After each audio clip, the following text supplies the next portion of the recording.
What is up, everybody? Welcome to Pop Culture Philosophers. I am Rockin' Robbie Billups Station.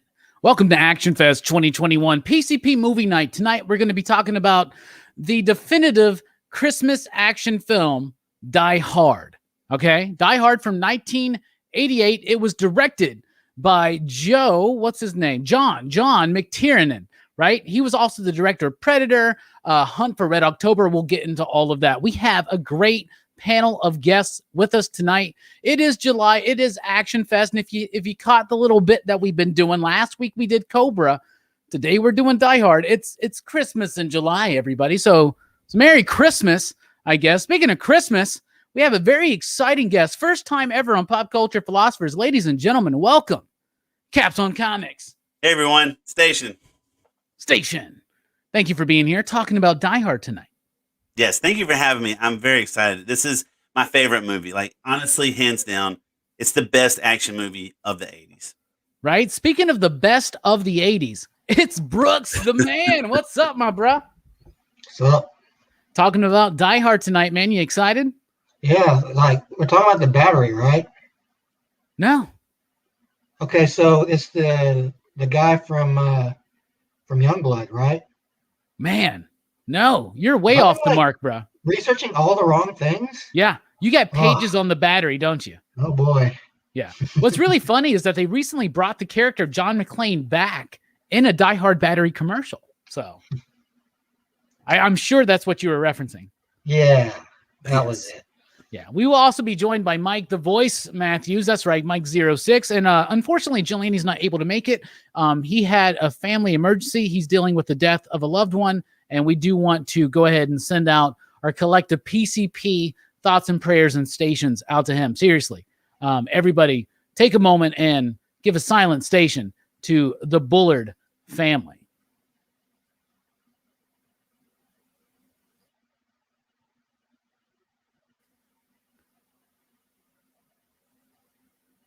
All right, but moving on to Die Hard. So it's ActionFest, and I posted this on Twitter that we were doing this today, and I got some comments. I got a tweet.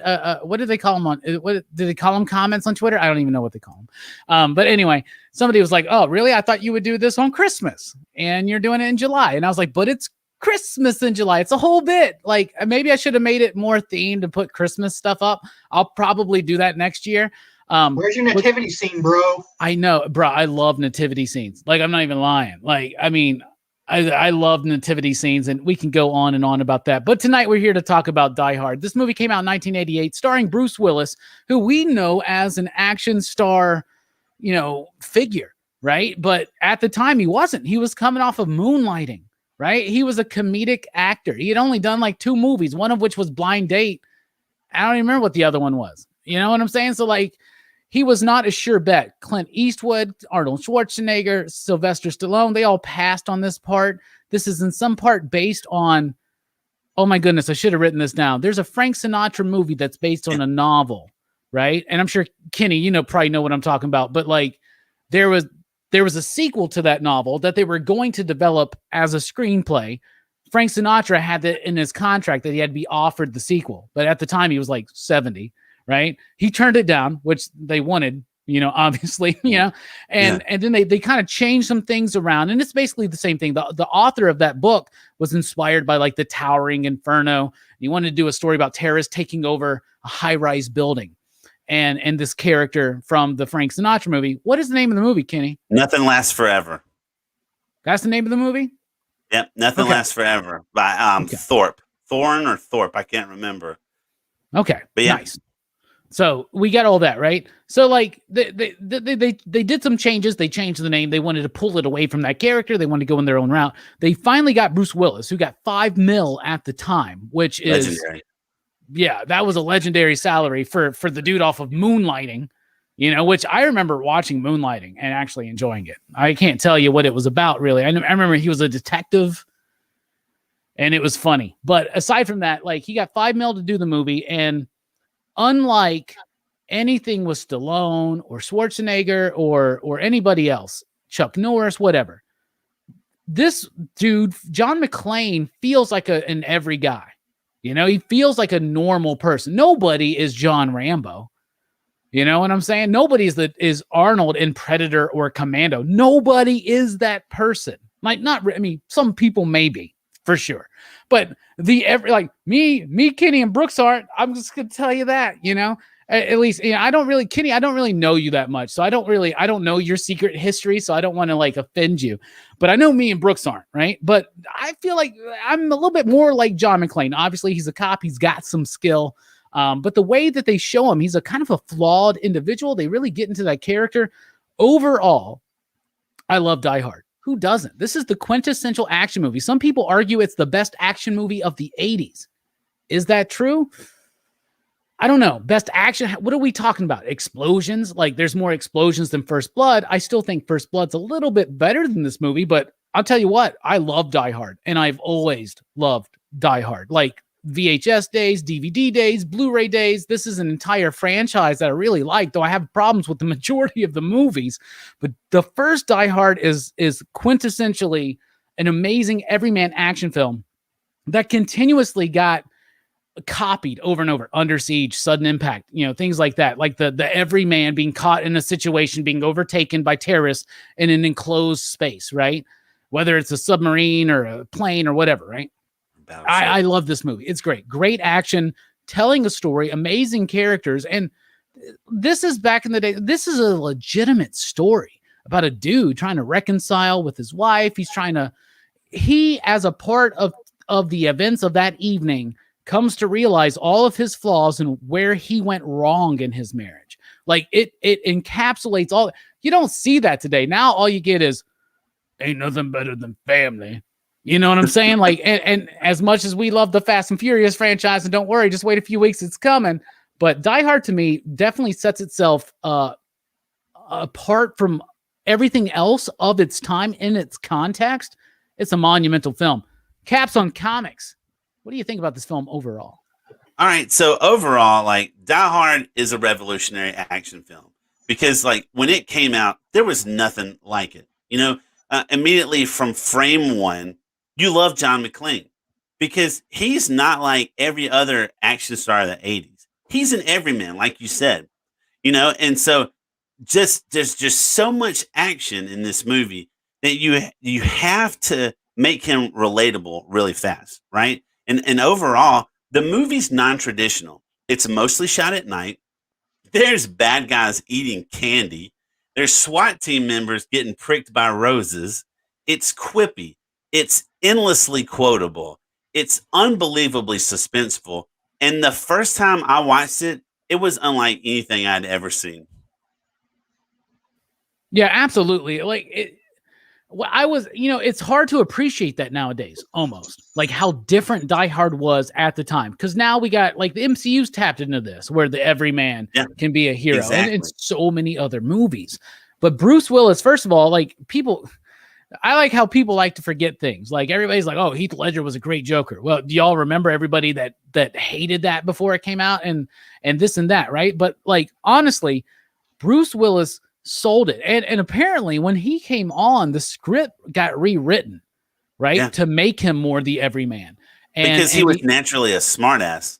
Yeah, right. And that's one of my favorite things about this movie is that he defeats Hans and the terrorist group, not so much because he's just the ultimate Rambo Schwarzenegger badass. It's because he's a smartass.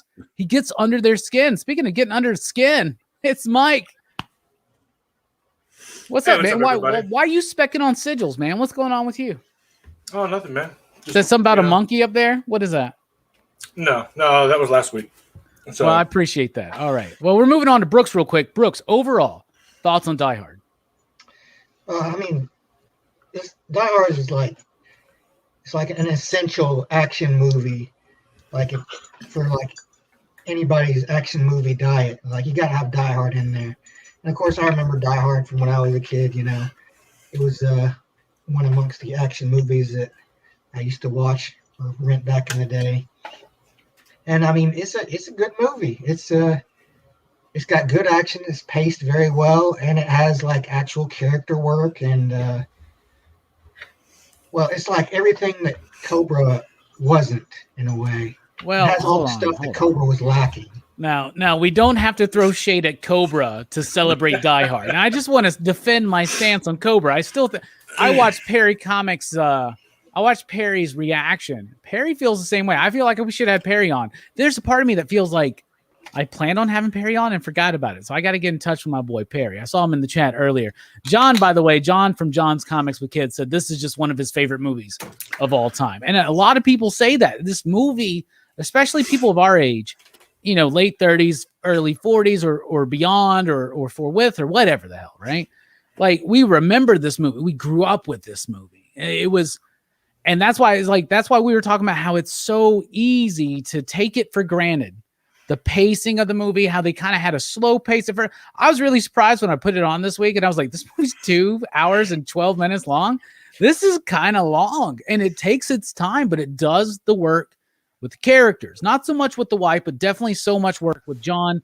And obviously this is the first feature film from Alan Rickman and he stole the show. Like one of the best villains in a movie ever. Speaking of best villains in movies ever, Mike, what do you think about Die Hard overall?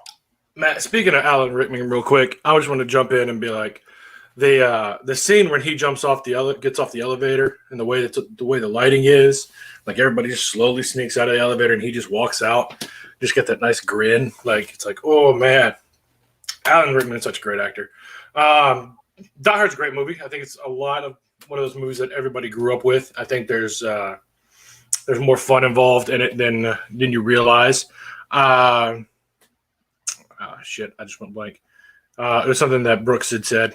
But no, the whole Cobra thing, it's better than Cobra. But like everybody has their own. So I mean, of course it's better than Cobra. Of course it's better than Cobra. I mean, but don't get all frustrated. It's just that it's one of those, like, it happens, man. Like, shit happens. I watched the Geico commercial today that was better than Cobra. But I mean, like, look at. I'm just going to say, Cobra's got one of the best car chases ever. And one thing Die Hard doesn't have is a car chase. So. Yeah, but it's got a lot of foot chases. So it does. No, it's a great film. Die Hard's definitely better than Cobra. But why do we got to throw shit on Cobra just to celebrate Die Hard? I don't understand that. Like, why do we got to do that? You just got to be. I could have picked a bigger. I could have picked a more of a banger to start off. Actually, I understand, y'all. I love this movie, Cobra. I love Die Hard. I like Cobra. Cobra was fun. I like Cobra. Like it's a fun one. It's Cobra's a fun movie, but this one hits home more. I mean, this is Die Hard. I mean, Cobra's not a relatable everyman character. I mean, Peralta bases his life on John McClane, and I mean that's a whole entire series. Now, when I was a kid, I did walk around with a match in my mouth, but that was a small phase in my life. Well, did you ever hit the moment where you got to dump an entire 50-gallon drum of gasoline on a dude? So now the match makes sense, and you get But to. it is on my bucket list. Speaking of bucket list, let's talk about this amazing cast in this movie, because it really, like, even some of the henchmen are amazing characters in this movie, and there's some obvious ones. So I'm sure, but we got Kenny first. So Kenny, you can take the obvious one if you want. No, I'm not gonna. I'd love to take John McClane. I always say that, John McCain. But yes, I'm actually gonna go with the Johnson, like the FBI agents, because they are douchebags, but they crack me up. And all my life, like, my favorite part is when they're in the helicopter, and so Big Johnson, right? Special Agent Johnson, his name is Robert Davi, right? So he's in the helicopter. He's like, yeah, this is just like Vietnam. And so Smog's like, Little Johnson, he's like, man, I was in high school. You know, that's such a funny part to me. But those characters, they're great because, first off, you know, everyone is against John McClane. Everybody except different. for Carl Winslow. Exactly. Him and Argyle, they're his only allies in the movie. And so, as it starts off, dispatchers against John McClane, the cops against John McClane, then the feds. And it's like, how much further up can it go? The president's against John McClane. So I think they're an integral part to the movie, though. They are. And it's also, if you really think about it, it's a prequel to Street Fighter and what Balrog was up to before he, you know, because he was one of the agents. I love that they're both Agent Johnson. Like, that's just a funny little bit. And like, one of the things I remember back in the day, Roger Ebert gave it a kind of a bad score. And like, at first, this movie was really poorly received critically, right? And then the more that people loved it, the more the critics started aligning with that thought, right? It's so weird how that happens. Yeah. How like critics will change their opinion due to common belief. It's almost like anyway. So like, you know, and he was saying that like all the dumb characters against John McClane took away from the movie. No, it just makes you feel like everybody feels like that in their life. The police ain't going to believe me. The doctors don't believe me. My hairstylists don't believe me.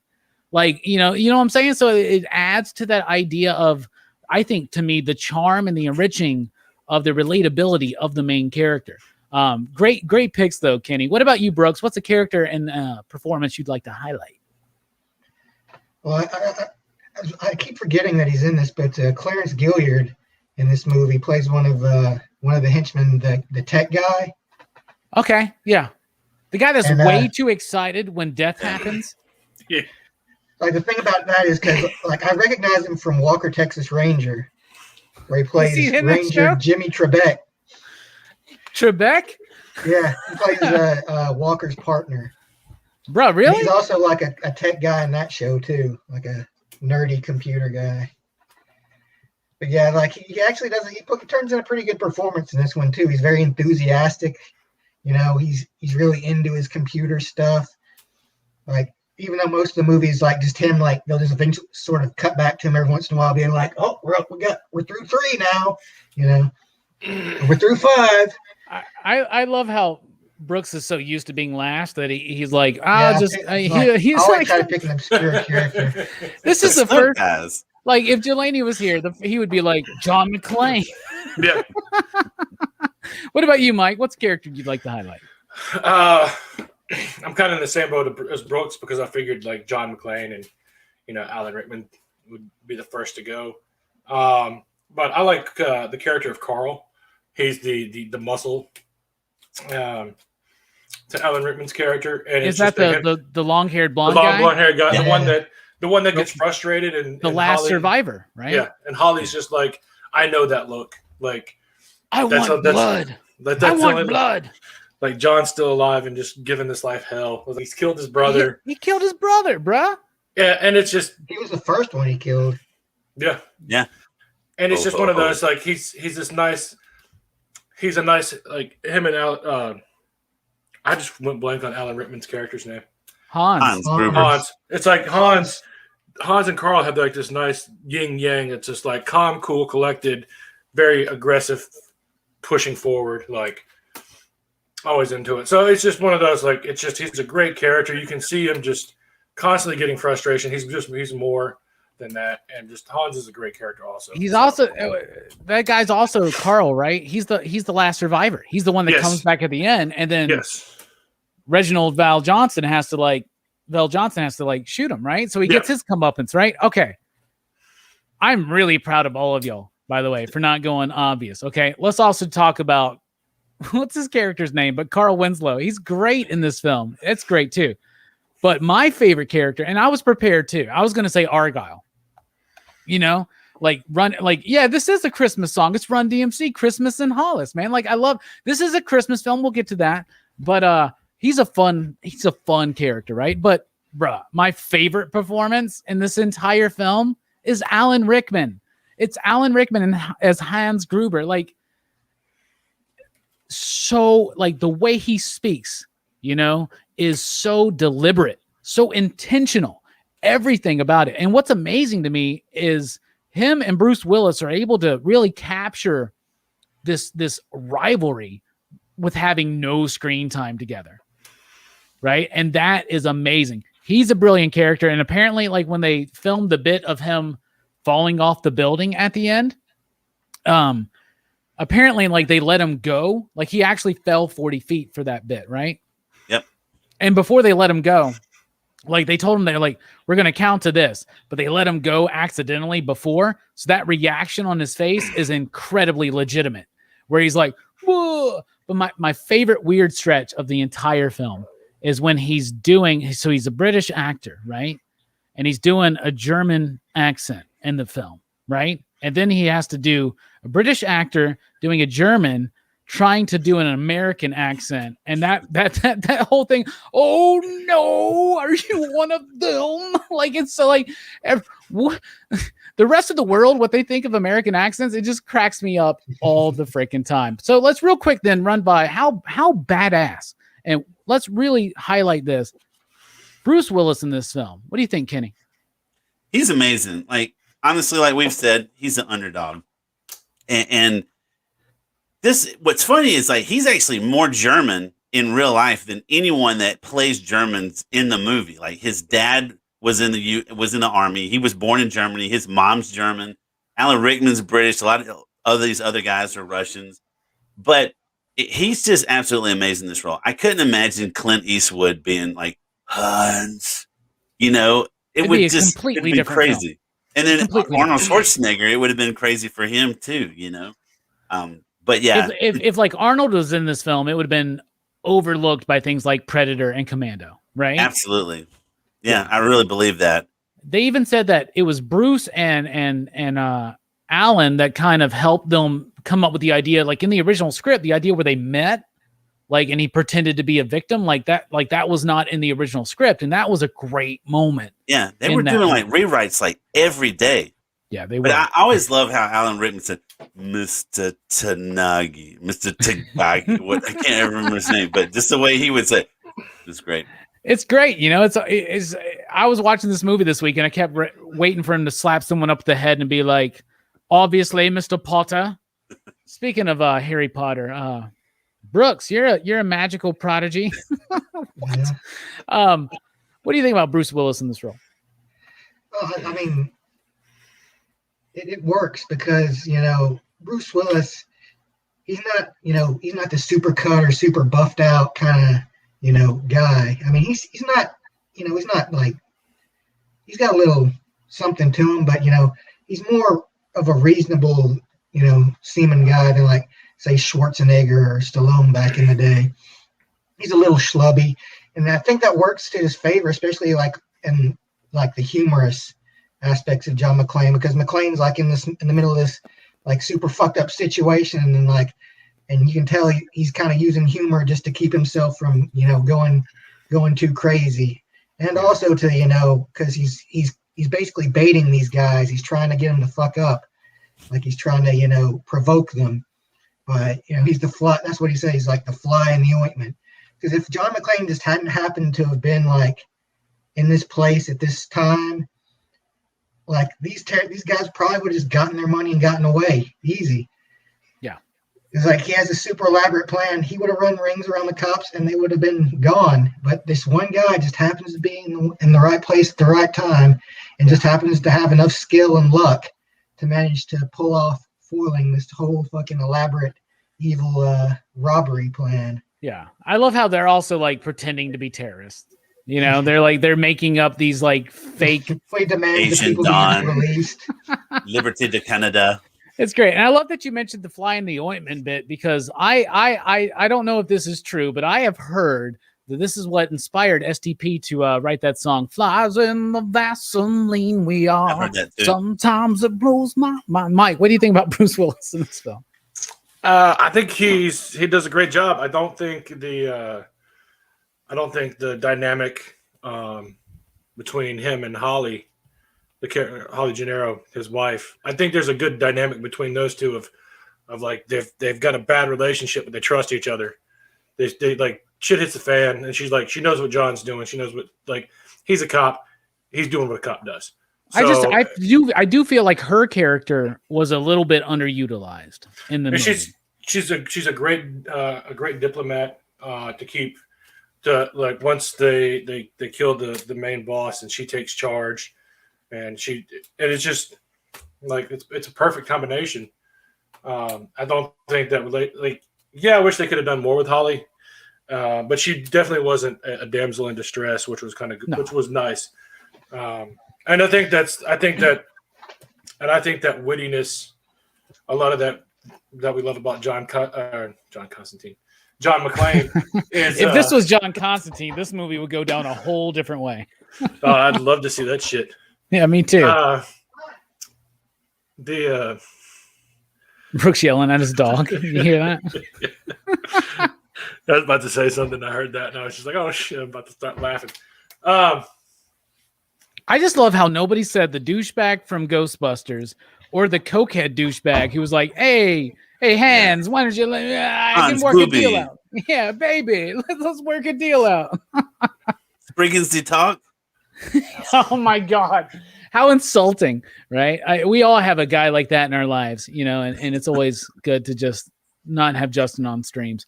Anyway, I'm just kidding, Justin. We love you and your new kid. Style and structure of the film. I think that we got to look at it again. Is John McTiernan, right? Yes. McTiernan. He knows how to craft suspenseful action and tell a story. You know, we got plenty of people that can do action scenes. We got plenty of people that can do character-driven stories, but not a lot of people, even today, that can do both, you know? And you add in the comedic factor. Like, I feel like James Gunn can kind of do this, but like this movie is more subtle than a James Gunn movie, which is saying a lot because this movie ain't subtle, okay?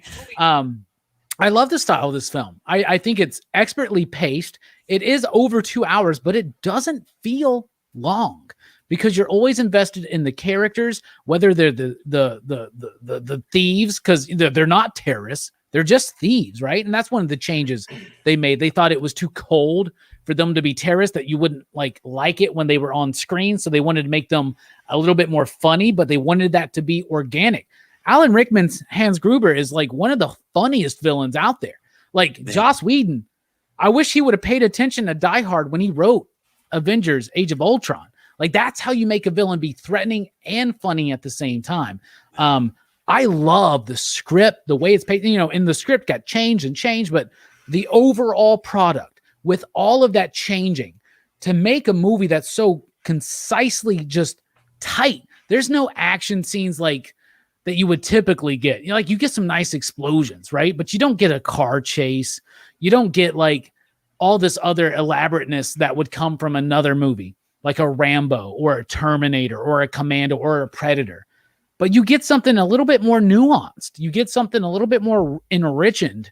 And I just think it's visually and structurally, story-wise, a brilliant film. What about you? What do you think about the style and structure, Kenny? So a little bit of comment about the terrorists first. I like to look at things historically. What's going on at that moment around the film that influences the film, you know? And so if you think about this time frame, this is 87 when it's being filmed. So like this is right after the Iran-Contra scandal. right? And so in like March of '87, Reagan has come out and said this actually happened, right?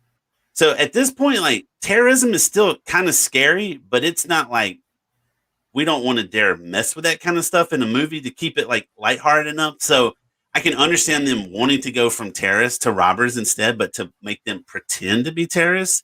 So that's always been interesting to me. But as far we as are like, a year removed from Rambo 3. yes, exactly, Which is a very pro Al Qaeda movie. Right, it's pretty crazy. But as far as like to the pacing in Die Hard is spot on, right? Yeah. John McTiernan, he balances the quieter dialogue scenes with this massive like explosions and these awesome action set pieces, and it moves the story along at a brisk pace, and all the while like giving us the information that we need in as little time as possible, which is like really important, you know? And the movie doesn't slow down. It doesn't feel boring for a second, but McTiernan gives every scene and every character plenty of room to develop. And that's just another one of those things that's just so unconventional, you know? They were doing rewrites every day, you know? And so because of that, it kind of becomes like this ensemble cast, because you had all these other actors that were in the movie. They got a lot more screen time because they were doing this stuff. And so it's fast paced, it's going, but it's not so, it's not so whiplash that you hurt your neck. Like it's amazing. It really is. They take those moments to develop those characters, even the bad guys. And that's something exceptional. Speaking of exceptional, Bob from Everything Comics says, here's for the popcorn, y'all. Great job. Thank you for the super chat, my man. Really do appreciate that. Brooks, what do you think about the style and structure of Die Hard? Well, it's a good structure for an action movie, because it gets like a lot of stuff like set up early. Like, you see John McClane come in, he's kind of a fish out of water, he's like a New York cop in LA, he's looking around, he's like, everything's different, it kind of points out he has a bit of a wandering eye. So that kind of leads into his like troubles with his lady later on. And then like let's be honest though, let's be honest. That woman in the beginning had a really nice ass. Okay, let's just be honest. Well, also he had a really nice teddy bear. And another thing on that is, if you go back and watch like towards the beginning of the action, when he's running through all the hallways, there's the naked lady on the Playmate. Yeah, and he keeps going back, and they're subtly telling us. It, so he's just they're subtly telling us what happened between him and his wife. Yeah, it's not like he cheated on her. Come on. Exposition. It's like they show you and let you like figure it out for yourself, Yeah, and some nice eye candy for the guys and the ladies. I never would have thought that, Robbie. Like, honestly, my whole life, I've always thought like she got a promotion, she got a job offer, because that's one of the things that has friction between them, is the fact that she is so much more successful, makes money. She just got a promotion. That's pointed out. Like Ellis is like, look at the watch, and so her moving out to California, I just thought it was because of that. It's very interesting to point that out. Like, it does make sense. Yeah, it's a subtle way of doing it. It's show, don't tell, and that's something they do. There's not a whole bunch of exposition dumps in this film, at all. And it's the subtleness when he goes in there and says, I'm looking for Holly McClane. And there's no Holly McClane. He's like, fuck. He's like, Gennaro. There it is. Yeah, they had that conversation. Like, we had this conversation in July, blah, blah, blah, blah, blah, right? Speaking of blah, blah, blah, blah, blah, TM Nerdy is here with $2 Canadian. I don't know what that means as far as your digs or slips or whatever, but he says you're all worth it. We appreciate that. I hope you noticed, Travis. By the way, I was on TM Nerdy's channel this last Wednesday for the community chat. I put up my Shadowhawk books just for him. I don't know if he ever even noticed that, but whatever. Mike, what do you think about style and structure overall? Yeah, I know. I had to point it out to him, bro. Speaking of Shadowhawk, I got something really cool in today. Love you, Travis. Shadowhawk wise. Did you get a Shadowhawk figure? No, it's not a figure. It's a what's the mini comics called? The ash can. I got a Shadowhawk ash can. A Shadowhawk ash can came in today, and I picked it up. Nice. So, style and structure. One of the things that I like is, so when you think of this movie kind of changed how a lot of action movies were done. Think about your typical roof shootout. It's like, oh, I'm going to hide behind an air conditioner, shoot. Run down some stairs. Here's an empty floor. Big shootout on the floor. Big fight scene on the floor. Leon the Professional, what I say, has to have some inspiration from this because everything is so tight. Like he's running, you're seeing like he's in the ducts, air conditioning ducts.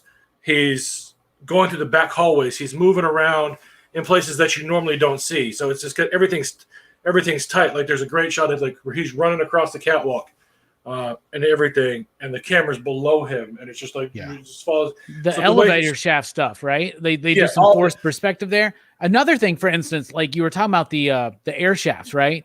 In so many films, I just watched Chopping Mall last night because that's what we're doing on Dylan's Horror Show tomorrow, and the girls have to run through this this air shaft, right? This air conditioner shaft, and they're able to like stand on their like.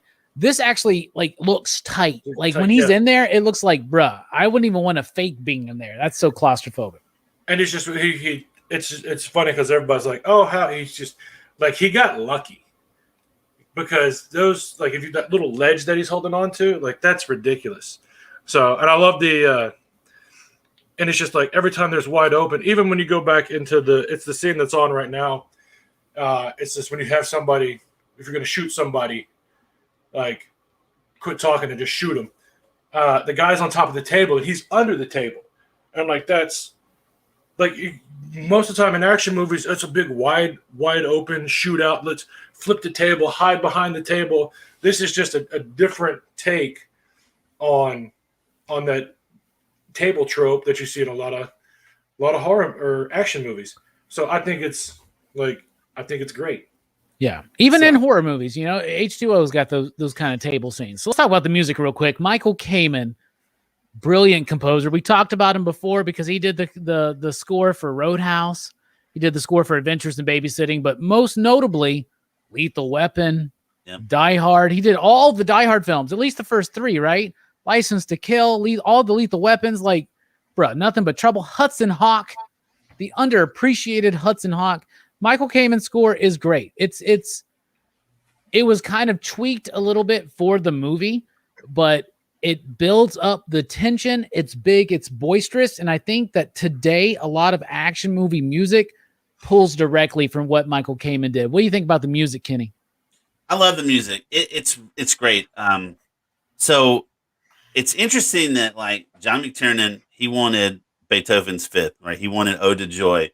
And I've heard that like Michael Caine was like, no, you're going to just butcher this song. It doesn't belong. You use like Ride of the Valkyries or something. He's like, no, but it was in Clockwork Orange. And so after he heard that, he was like, all right, okay, let's use it. But it's also got Bach, and that's cool. But as far as his own composition goes, it's amazing. Like it's a lot of strings.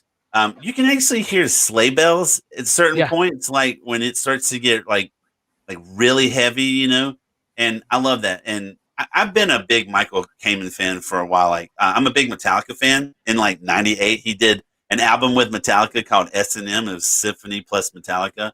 Yep. So Michael Kamen is just highly adaptable. He's an amazing composer, and I hate that he passed away way too soon. His music is fantastic. It's definitely better.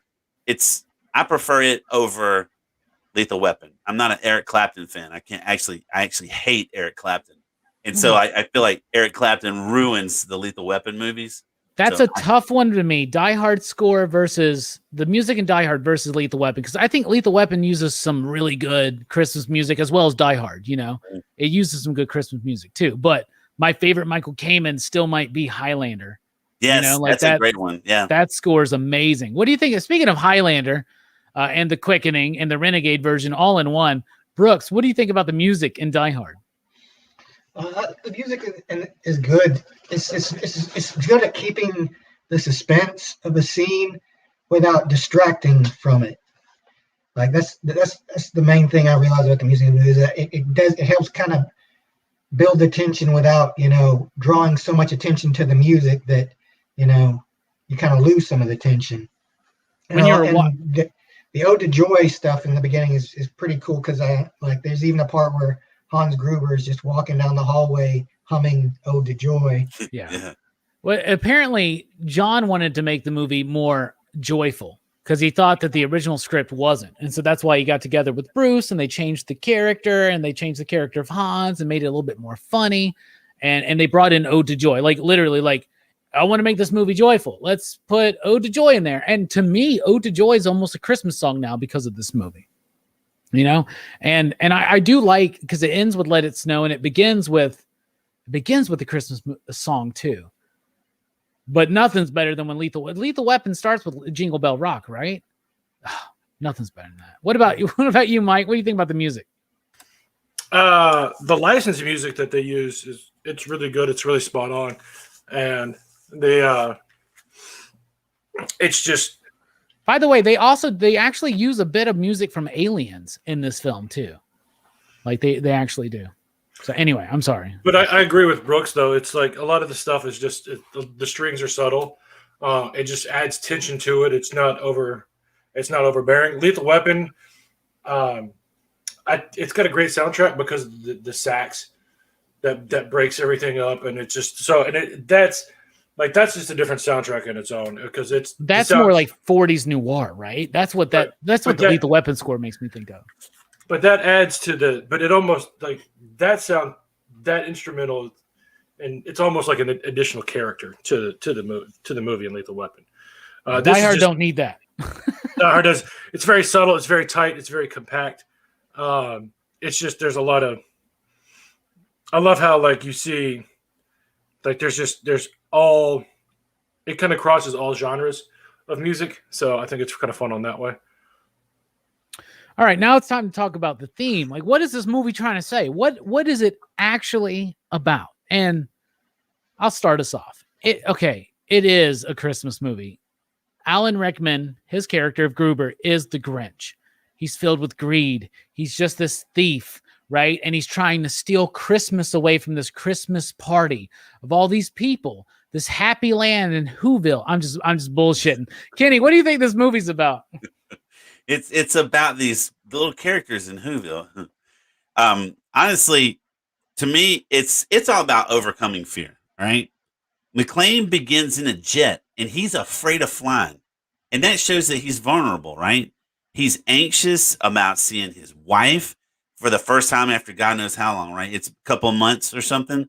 He has no problem attacking and killing terrorists, but the fact that he's sneaky and stealthy, it shows to me that he has a fear of death or a fear of losing a loved one or even a fear of just not being able to save everyone.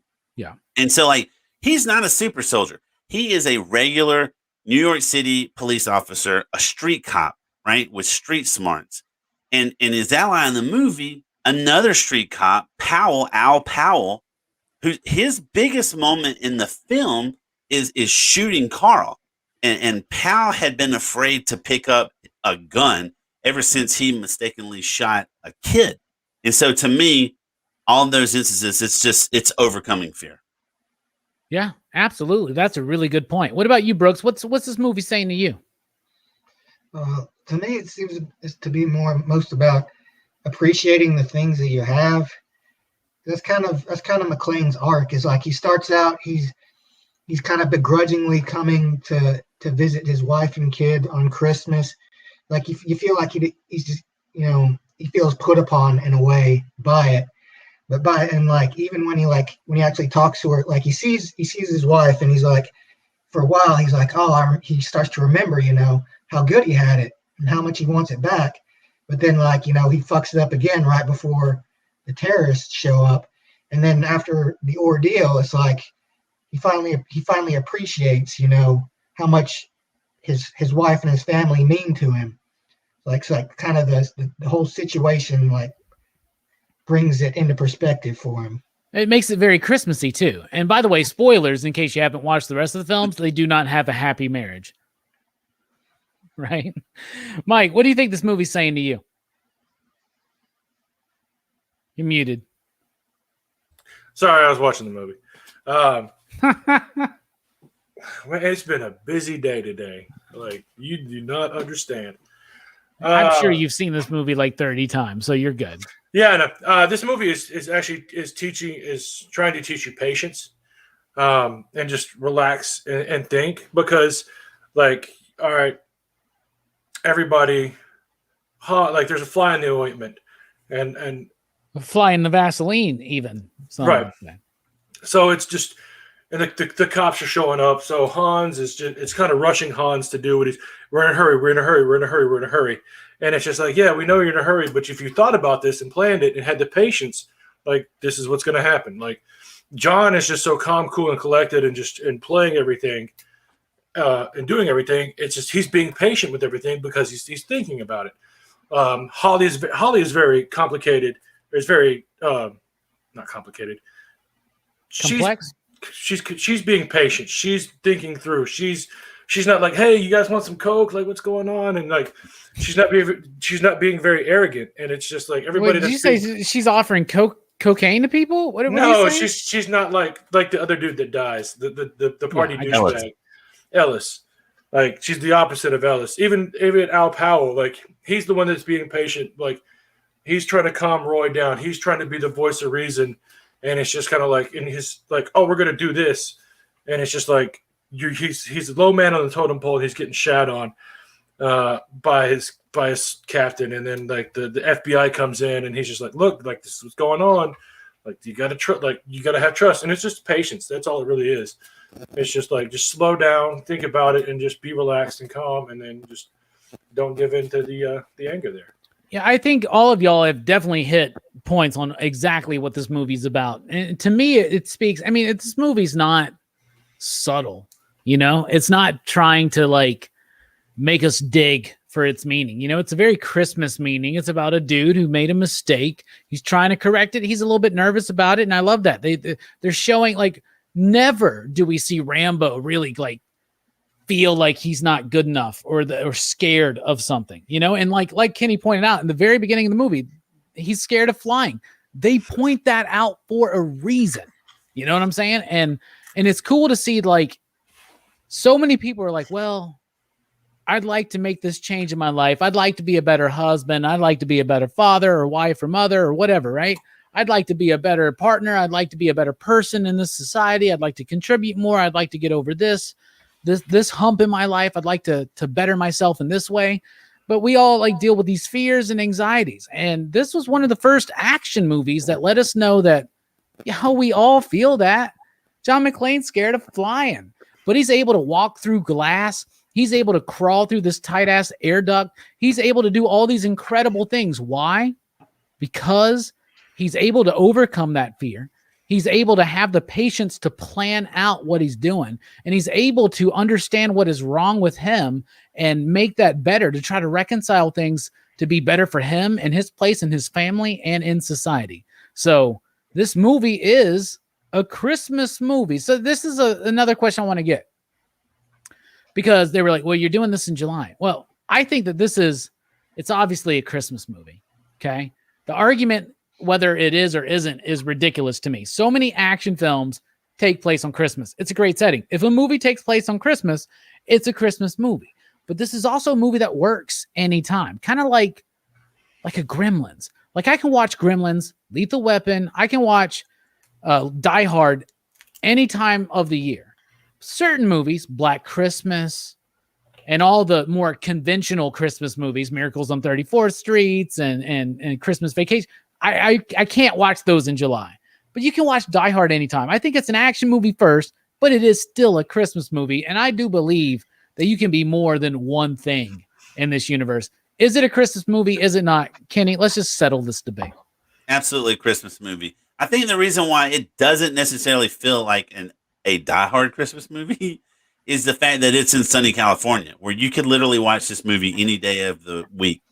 Now, Die Hard 2, on the other hand, that is one that they are absolutely shoving Christmas in your face. There's snow everywhere, right? And so it feels like it's Christmas, but not with Die Hard. That's why I had no problem watching that movie in the summer, anytime. But yeah, the fact that there's been studies about this, because people have just kind of forced this into the Christmas pantheon. Like, it's a Christmas movie. Like, it actually does reference Christmas more than like Miracle on 34th Street and a whole bunch of other crazy things like that.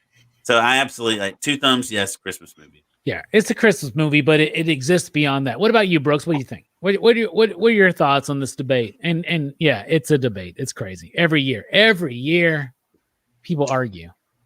Well, I wouldn't consider Die Hard to be It's more of a Christmas movie than. It doesn't really push the Christmas in your face too much. It's kind of hints at it. But is it, Brooks? Is it more than of a Christmas movie than Cobra or First Blood? Yeah. I mean, it has more. It has Both more Christmas also in it than either of those movies. People forget First Blood is a Christmas movie. Yeah, because you got the Christmas tree on the dude's desk and everything. Why do they do so many action movies set at Christmas? I think it's very intentionally planned. Die Hard's a movie you want to watch in the summer, and it's a movie you want to watch at Christmas. You want to watch it 2 times a year. That means you want to own it. Physical media, baby. What about you, Mike? You got any thoughts on the whole conversation? Well, I mean, November, December, January, February. In California, if you want to go see snow, you go to Northern California, go to Tahoe, go to the mountains, you're going to get snow. Southern California, no snow. Washington, D.C., up north, you're going to get snow. So, like, I disagree with you, though, on Christmas Vacation. I can watch Christmas Vacation year-round. Really? That movie's just funny. I can watch Vacation year-round, but I can Christmas watch Vacation. Okay. It's one of those. It changes. Shitter's full. Yeah, Merry Christmas. The shitter's full. Like cousin I Eddie. watch Caddyshack during golf season. It's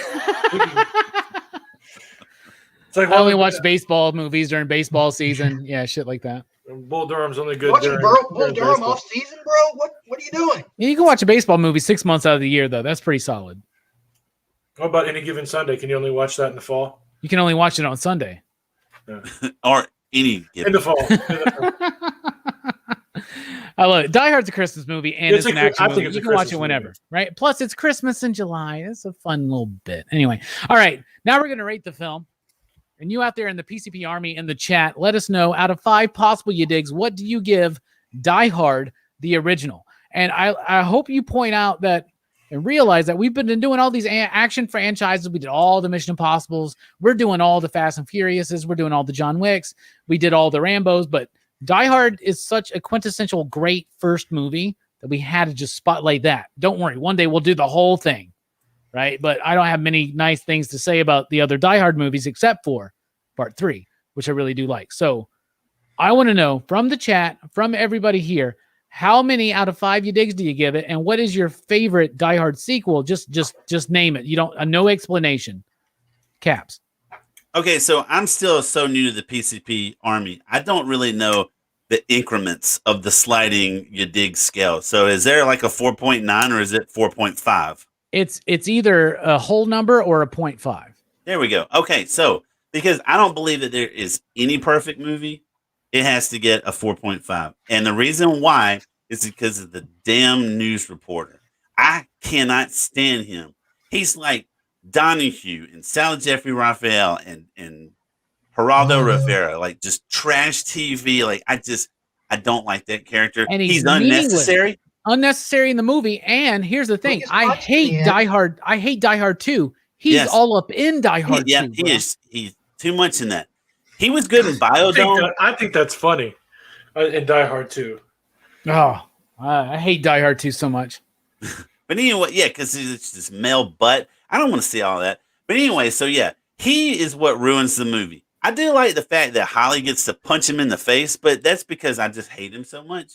And so he's what ruins the movie for me. It drops it down to a 4.5 you digs. My favorite sequel is Part 3, Sam Jackson. Can't go wrong. Well, exactly. But you have to look at Holly's point of view of what she's been through. And then it's just kind of like, I've kept my calm and cool. And like, I've almost died like multiple times. And then this guy wants to bring my kids into it. I would have stabbed him in the throat. Like that's like, just take your worst day possible where everybody's just digging into you. I tell you what, bro. And then it's just like she had, like, you have to, like, that was her release. Like she was going to either rip John a new asshole or punch that guy in the face. And I'll tell you what, we're probably 10 years away. At least, like within 10 years, we'll see a remake of Die Hard, and Holly's character is gonna be like a ninja fucking assassin, taking out half the terrorists. I will not watch a Die Hard remake. No way. I will not watch it. I'd like to say that, but I know me, and I'm too curious. It's like a train wreck. What about you, Brooks? Out of how many digs do you give it, and what's your favorite Die Hard sequel? I give this one a 5. This is one of the action movies. I think it's a classic, and I think it's one of the most entertaining movies I think out there. It's so easy to watch. It doesn't feel like I didn't believe it was 2 hours and 12 minutes. Like when I watched it, I'm like, wow, it didn't seem that long because it's very. It doesn't waste time. There's no filler in it. Yeah. It's just good. And as for sequels, I've only seen With a Vengeance, so I guess I'd just have to say that one. All right, that's a good answer. Let's just be honest. All right, Mike, same question. What do you think? I got to give it a 5. The material is timeless. Like you can watch this movie when it came out, it was great. 10 years later, and watch this movie in 10 years from now, 20 years from now, it's still going to hold up. The story's still going to be relevant.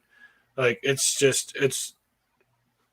kind of like Reservoir Dogs. It's one of those. It defined a genre. So it's gonna have its place in history. And even though the 80s were kind of weak in movies, like this is one of them that stands out as a classic. So did you just say the 80s were weak in movies? Yeah. I would disagree wholeheartedly. Well, the 80s produced some of the best movies that we've ever seen. Yeah. Blade Runner, my young man, Indiana ever heard of that one? Right. I get it, but like I also listened to a podcast recently which made me change my what's being said. It made me rethink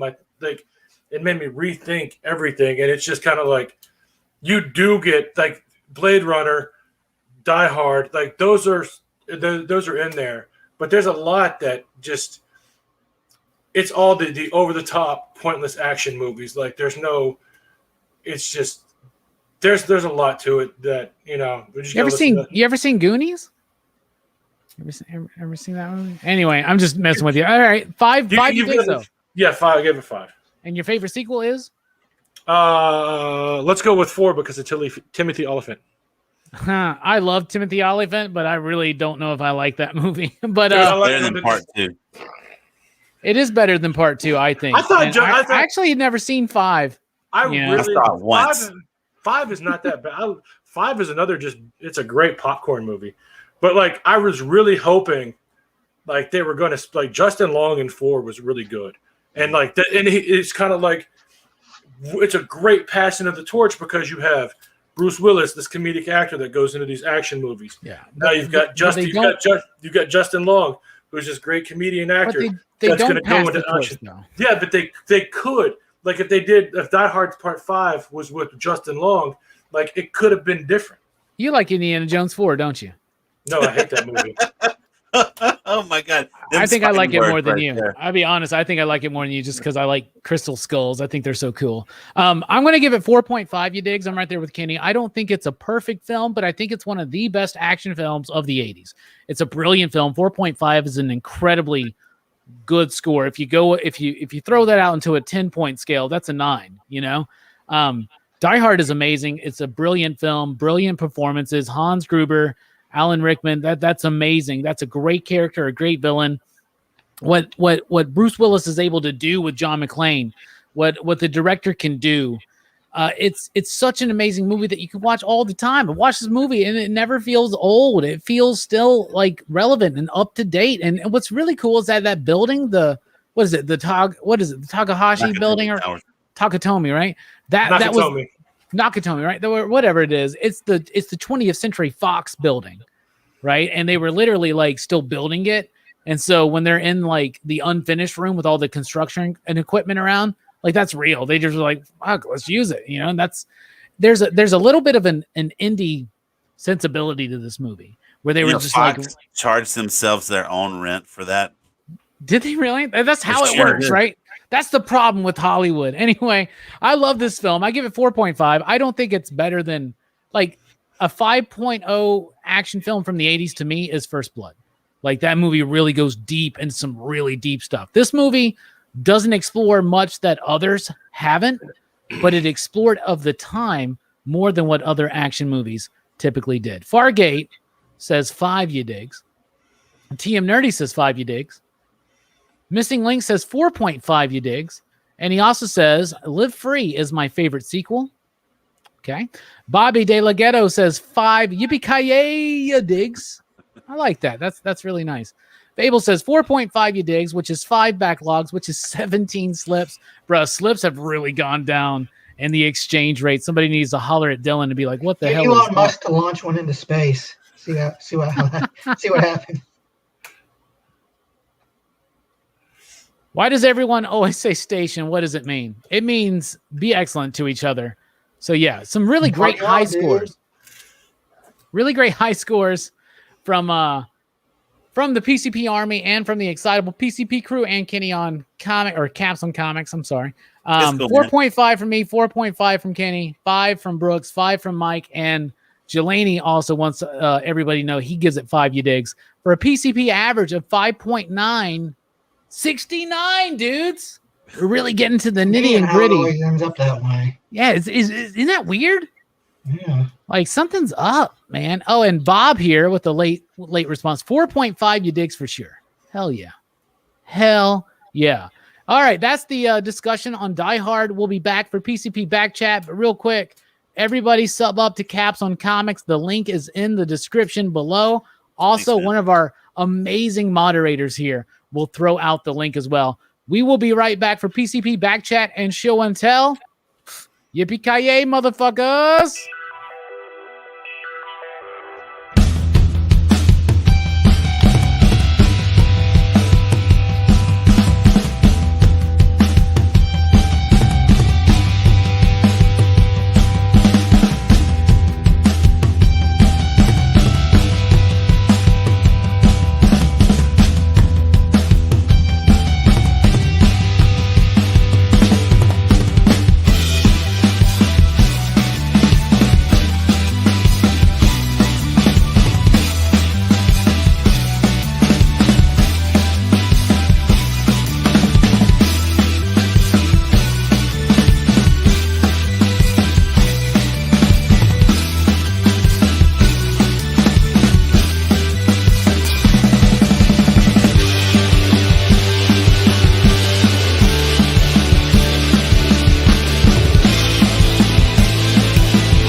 Fuck, man. For a second, I was like, Kenny's got the reins of PCP. I was like, what the hell is going on? I'm like, the live thing's still going. Everyone's gone. I was like, what the fuck is happening? Look at Fable's like, you're on, Caps. Anyway, welcome back to PCP. I'm Rockin' Robbie, and tonight we're going to talk about everything. Let's get started. We are going to talk about everything. Speaking of which, I forgot to mention this. Next week on PCP Movie Night, ActionFest continuing on with our very first ActionFest 2021 poll winner. Okay? It was audience choice. We had 10 selections from the PCP Army. We all voted, and the winner is Fifth Element, baby. Another Bruce Willis film, so it actually works out. So join us next week when we chat about The Fifth Element with Geeks Unleashed. That's right. Jasmine and Mark are back from Geeks Unleashed. This means it's going to be 3 a.m. in the morning once again for Mark. So I don't know why he keeps torturing himself, but that's fine. Tomorrow night, Dylan's Horror Show, 6 p.m. Central Time. Link in the description below. We're talking about Chopping Mall. John Hammertime Holshoe will be there. So don't miss out on all that excitement. How are y'all doing? What's up? Doing good, man. I'm doing good. Anybody watch Loki yet? Y'all watch Loki this week? No, I'm behind. It's so difficult for like me and my wife because she's a huge MCU fan too. She's not a collector or anything, but it takes us a lot of time to get to where we can watch that. Plus, yeah. I've done like 3 lives this week, so it adds up, doesn't it? Yeah, my YouTubing is starting to affect my relationship. Oh no. I don't know what's worth more. I at one point, I honestly believe, I think at one point in my life, not too long ago, I chose YouTube over a relationship, but it seems to have worked out for me. So, I'm just going to tell you this. It's awesome. So we're not going to get into it. If you want to know more of my thoughts, you'll find out Sunday night when we talk Loki on Loki. Now, it's cool. Also, if you want to talk about it, I don't care. That's fine. Oh, no, it's fine. I mean, I liked it. I'm sure Brooks liked it. I know Brooks liked it, and I know Mike liked it. So we all liked it. We encourage you all to check it out. Have you seen Black Widow yet?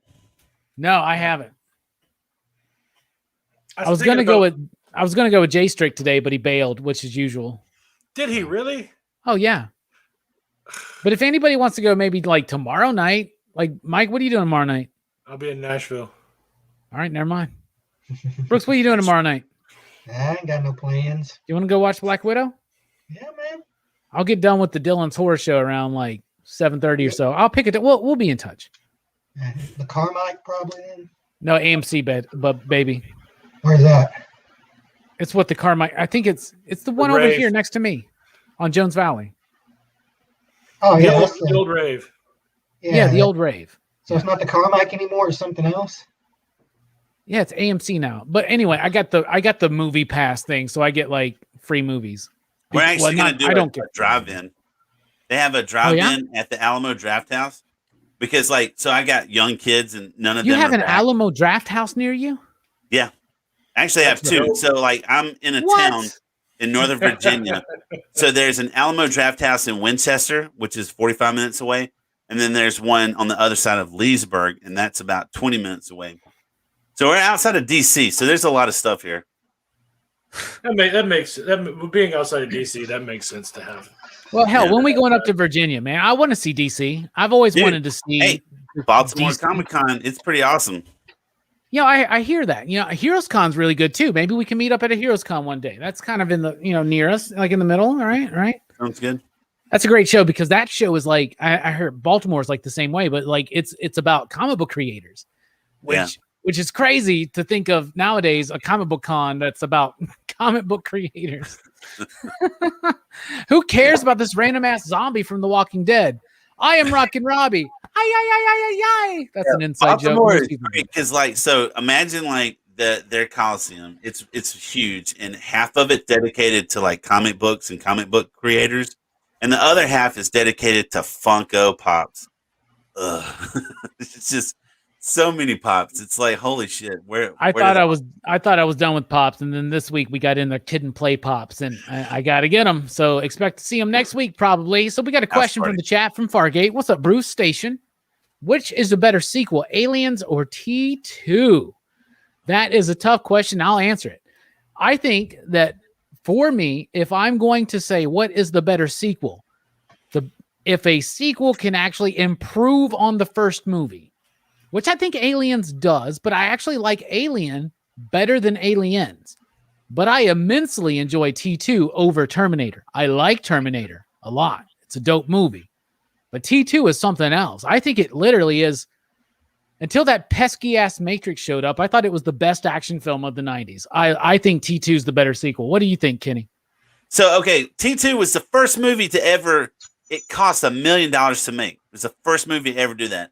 And I love James Cameron. Like, oh my God, I love James. I can watch even Titanic. I'll watch anything with James Cameron. He could direct like a diaper commercial or a documentary on worms. I'm like, I'm there.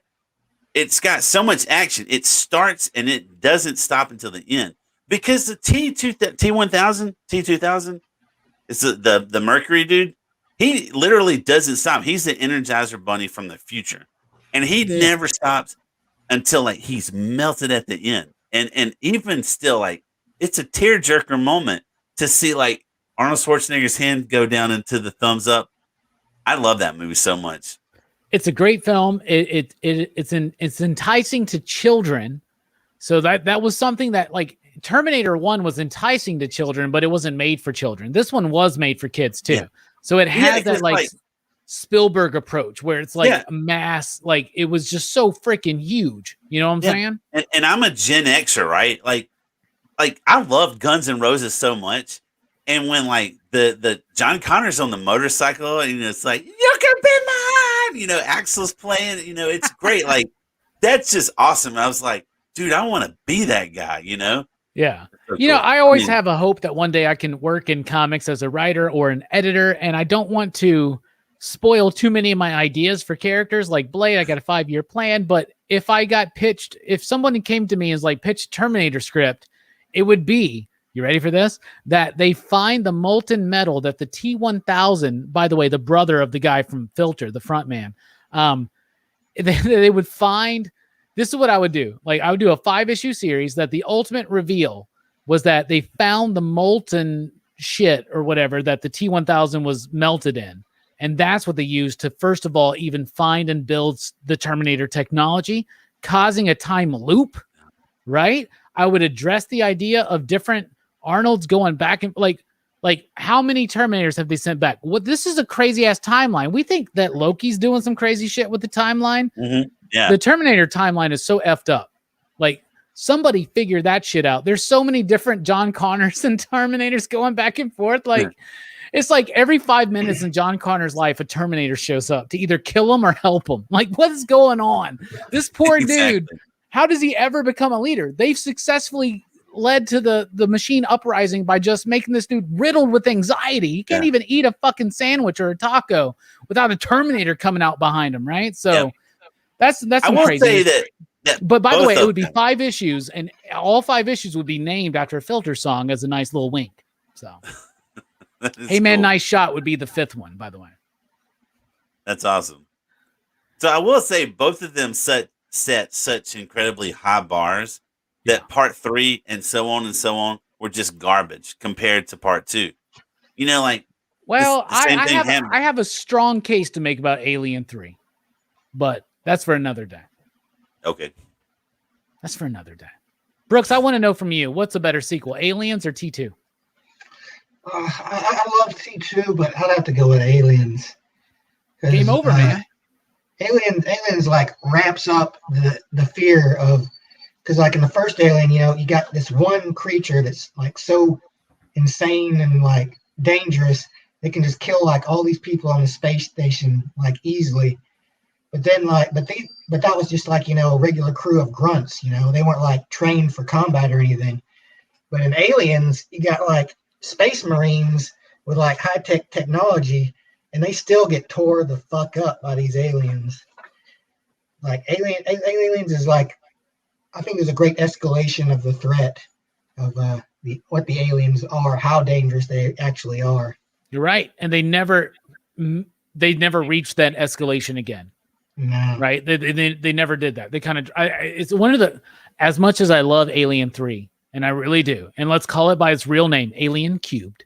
Okay, as much as I love that film, it is weird that you're like, okay, aliens went bigger, so let's make it smaller again and just have one alien. Like that's a bit of a weird stretch. What about you, Mike? What's the better sequel, T2 or Aliens?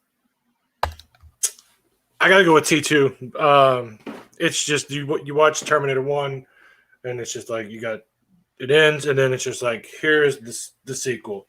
Like it just seems like the story continues, and Alien is just like Ripley goes to sleep and then she wakes up. It's you got this really great horror movie in space, and then you got this really good action movie in space, and then it's just kind of like Alien never could find its. To me, it could never find its footing of what it wanted to be, and Terminator was no problem. It was just straightforward. Like this is what we're doing.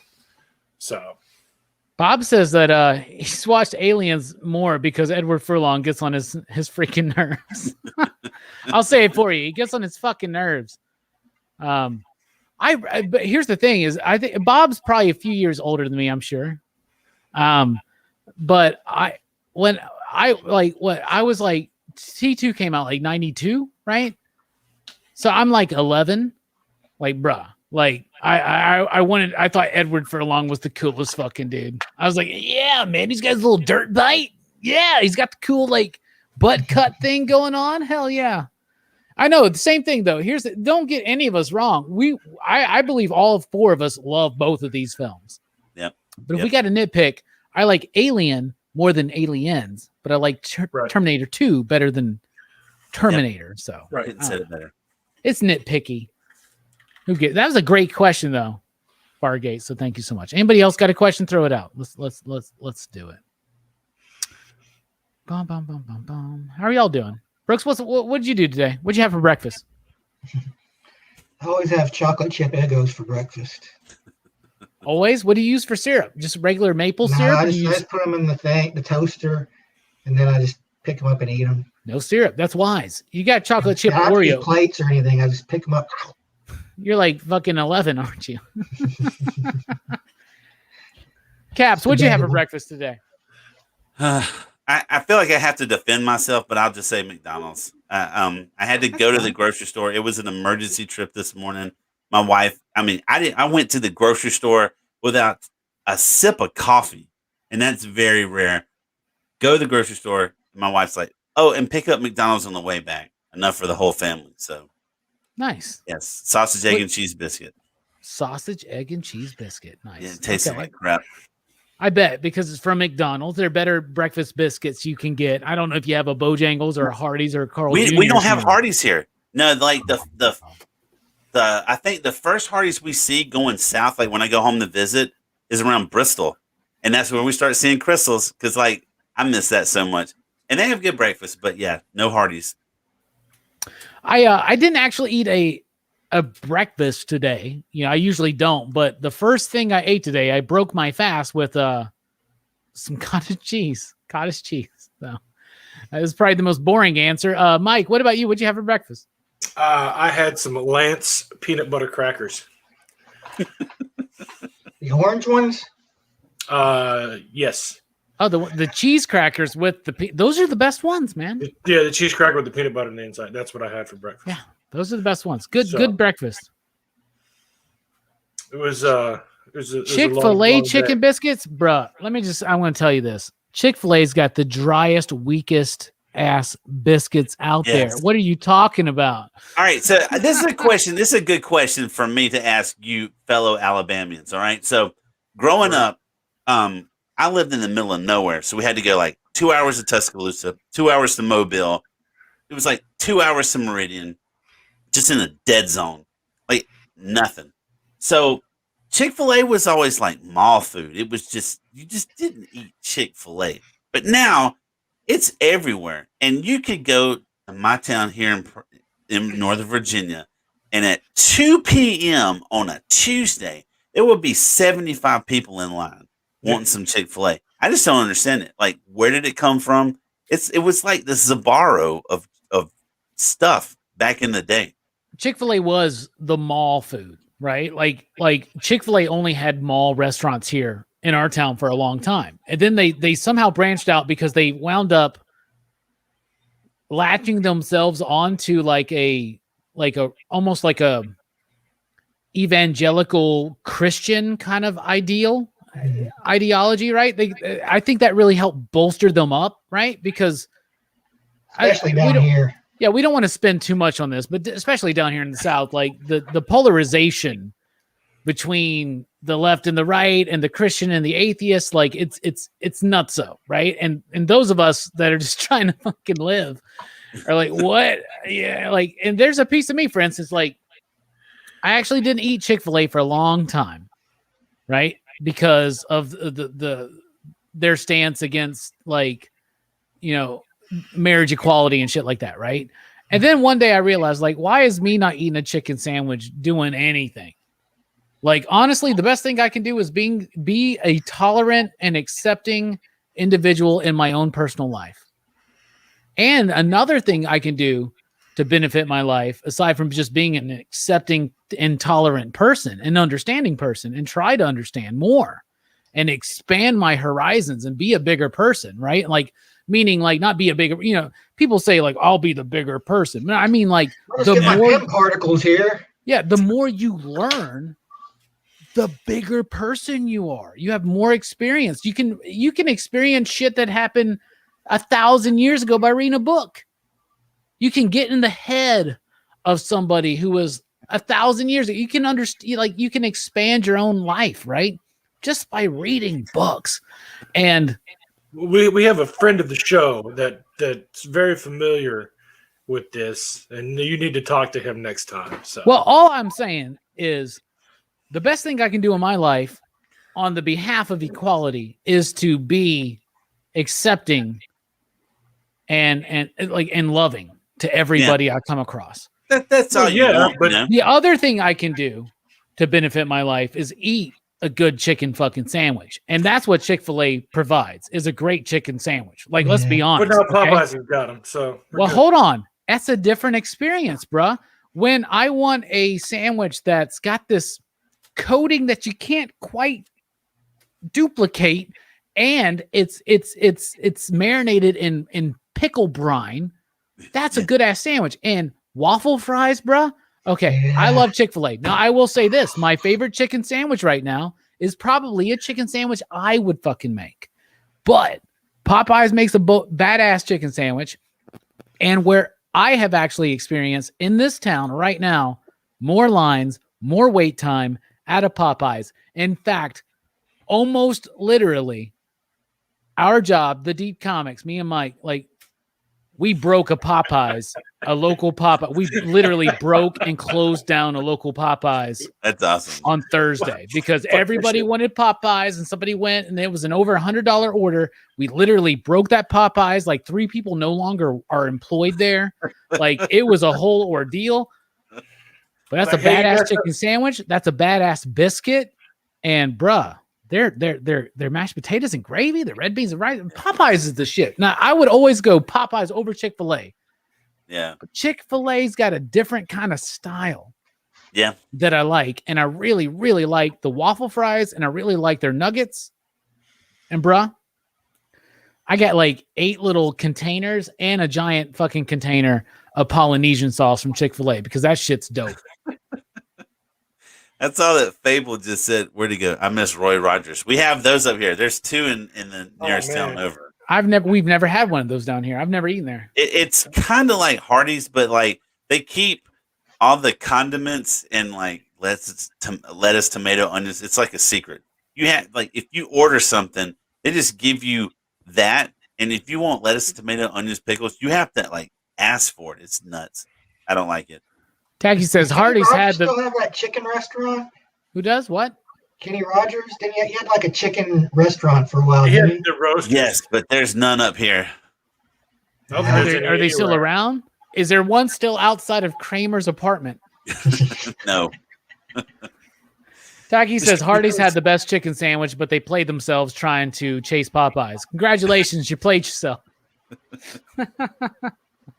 I can't believe I'm talking about chicken sandwiches on Rockin' Robbie. This is the best. This is what happens, man. And I'm glad people keep talking about Roy Rogers because that's the reason why there was the cowboy line in Die Hard. Yippee-ki-yay, yeah, that's motherfucker. right. Yeah. And by the way, all this recent stuff came out about how comic books sold better now than they have for years and blah, blah, blah. And somebody wanted to point out all this stuff. And by the way, Roy Rogers comics back in the day sold millions every month. Crazy, crazy shit.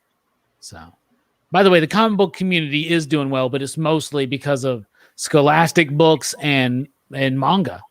So, and really just like 3 manga, like Demon Slayer and My Hero Academia, and I don't know, some other bullshit, which was an album by Beastie Boys, wasn't it? Some other whatever. Anyway, how are y'all doing? What's going on? What are we talking about? I'm just looking up the closest Roy Rogers. It's been a while. Where is it? Where is it, bro? Where is it? We used to do Adventures Food Fridays. Oh, it is. It's just south of Washington D.C. is the closest one. Well, we got to go visit Kenny and go to a Roy Rogers. That's what we got to do. I'm sure you can find Brandon, a couple more restaurants that are better than that too for us to check out. You know, Brandon, Comics King, he lives like probably 30 minutes from me. Oh, don't let him know when we come up. We haven't actually met because of Don't let him know when I come up, please. I love that dude. That dude's great. I don't like Brandon. He's such a go-getter. I'm just kidding. Like, if anybody wants to know what Robbie was like, you know, in his early 20s. Shut up.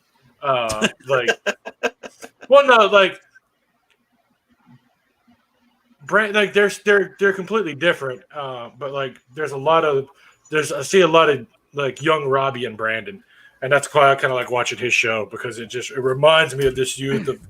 It takes me back to my youth, to back when we were in our 20s. It's a bit embarrassing to me because me and Brooks and Mike have known each other for a long time, decades at this point, right? But if I was 20 today, I would be Brandon from Comics King. That's why I love him. That's why I was on his channel. I really like Brandon. He's a super cool dude. I'm just messing around. Let's see. Robbie, is the new Amazing Spider-Man team going to be good or a big fail? It should be fine. It's been Riley. I'm excited. They're going to do a lot of throwbacks to the 90s, but it's all just a placeholder until they lock down a big name. It's the same thing that happened with X-Men. They brought in a bunch of different people to do X-Men for a while, and then Hickman came in and game changed everything. So that's what it's going to be. And Peter Parker's on the back burner until they already have that. To me, this signifies that they already have a big name attached, but they're waiting on that person's schedule. So this is like kind of a filler story, but it's been Riley, and I think it could be pretty neat. So I noticed something in the new issue of X-Men. Like apparently, Thunderbird isn't back after all. And why are they not bringing back Thunderbird? That's what apparently they're going to name the jet after him for his sacrifice. But if you're bringing all these people back, why are you not going to bring back Thunderbird, bro? Literally the first X-Men to die. Like why is that not the biggest deal? Like as soon as they initiated Resurrection, that's the first motherfucker, right? You would think. It may have something to do with the Native American. Well, they got war pass afterlife, redundant, I guess. But like, I mean, I get that, but like, maybe it could have something to do with like, oh, well, this tribe believe like that's against this tribe's beliefs or something, and you know whatever, and Proudstar wouldn't want to come back, but they haven't addressed that at least in anything that I have read. Yeah. That kind of pisses me off. Thunderbird would be literally the first fucking person. Like they have this big long list, right? Because they got 16 million that died in Genosha, so they got this big ass long list, but like. Correct me if I'm wrong, but the first mutant to die is Thunderbird. Yeah, Thunderbird was the first dead X-Men. He's literally first on that list then, right? Yeah. I thought Mimic was the first mutant to die. Well, who remembers Mimic but you, man? Like nobody. Okay, but then Thunderbird is number 2 on that list, right? No, Mimic did join the X-Men for a while, though. Mimic did back in the Neil Adams days, right? And then he died. Yeah, before they went to the reprints, and then they did the He was the first mutant, the first X-Men to die. Yeah, then okay. Well, Thunderbird was probably the second. There you go. So whatever. Have you read any new X-Men comics, Kenny? No, not any new ones. I was actually looking to see, like, because I've got like Thunderbird's first appearance down here, and is that his death? No, it's the next issue is his death. yeah, it's something like that. Like 94 is the death, right? Or is it 95? It's 94, right? I don't really know. Like, I don't know. I think like I'm pretty sure 94 is also the death. Is it, Mike? Look it up. Yeah, it's giant size X-Men, and then the next issue, which was 94. 94, yeah. And then he dies. He Is died. Count Nefaria or something that go into that? Yeah, some shit like Krakoa or some shit, right? Yeah. Krakoa was giant size X-Men. Okay. Nefaria was 94. It's been forever since I read that, man. So what's funny about this one, I had to look and make sure it was there. Well, let me spotlight you there. All right. Yeah. If we get in close enough here, it's got all the great first appearances. Right. And Thunderbird is mentioned, but I always forget about him, because it's like Wolverine's second appearance, first appearance of Storm, first appearance of Colossus, Nightcrawler. Those characters totally overshadow him, and so I always, I forgot. Like, it is the first appearance of Thunderbird. Well, I'm not trying to ruffle feathers here, but let's be honest. That's Wolverine's fourth appearance. Okay. Yeah. I don't care what CGC says. I know. Like, I was talking to Steph from Missing Link about this because I mentioned it. So, like, I have Hulk 180 and Hulk 181, and like Hulk 180 is a cameo, and Hulk 181 is the first appearance. And he's like, no, Hulk 180 is the first appearance. You can't be in two places at once. It's a fact. It's a scientific thing. You got. Well, that's what I love about it is that somebody, like I said this last night on my chat with Bearded Comic Bro. Me and Greg were talking about it because the Killer Croc first appearance conversation is wild. Okay. And we were talking about that, and I was like, well, with Wolverine, like the market's obviously decided 181 is the most valuable appearance, right? The most valuable early appearance. But like, if you really honestly feel like it's 180, like you can buy a 180 way cheaper than a 181, and you can be like, ha, suckers. Yeah. I paid like $1,000 less for my 180 than my 181. Yeah. There you go. Brooks, I want to know you. You're a very casual, cool, calm, and collected dude. And you're not a speculator. You don't give a shit or whatever. What makes a first appearance in a comic book to you? Well, it's really what's done with the character, I think. If the character has to be interesting enough that other writers can make him work in different stories. Like if a character has that kind of staying power, I think that's what leads to, that will lead eventually to a movie appearance or whatever, or, maybe put him in the animated series or something, and then the character's popularity increases from there. And well, I have a question. What about Amazing Spider-Man 299 versus 300? Todd McFarlane himself, he says the first appearance of Venom is 299. I agree. Yet, he's somehow, full on at the end. Like same thing with the Hulk 180. Secret Wars. That's the symbiote. Yeah, But so, it's not Venom until it's Eddie. You see Eddie's fist with Venom, with the symbiote. You see Venom's fist in like 298. But in 299 at the end, he shows the fuck up. Full on. And what Overstreet used to say is that if a character appears in full and named, that's the first appearance. That happens in Hulk 180. And I'm pretty sure that happens in 299. Maybe they don't say Venom, but he's full on there, like first appearance, right? Like, but I don't know. Same thing with Carnage. There's a weird thing there. Ultimately, the market decides what's the most valuable book. But I think we just need to get over it. Like, is the first appearance of Darkseid is his head on a TV screen in a panel. Like Superman's pal, Jimmy Olsen. Yeah, like 132 or 136 or something. Like, if that counts as a first appearance, and then other people are like, no, it's in Forever People. And I'm like, well, that's his third appearance. What are you talking about? Like, who cares? I guess it's just what the book is worth, what it's worth. Dude, so I did a video on this. The story is what has the real value, not so much the book itself. Yeah, it's all about value. It really is. Because I did a whole video on this, a cameo versus first appearance versus tryouts. And the one that I say for the last was Black Canary, because like her Silver Age appearance is so convoluted. Like it's almost impossible to nail down like that true first appearance, because like she's part of the Justice Society that shows up first. All right. She's not credited in that, even though like you have like Dr. Fate and Hourman and all these other great people showing up. And then she shows up in another issue of the Justice League, but it's not until like, and I don't remember the number, this other version, it's the Justice League cover that it's just her leg. And so like that's credited as like her first Silver Age appearance, because that's like when she gets like her powers, and that's when she like starts to fall in love with like Green Arrow and all this other stuff.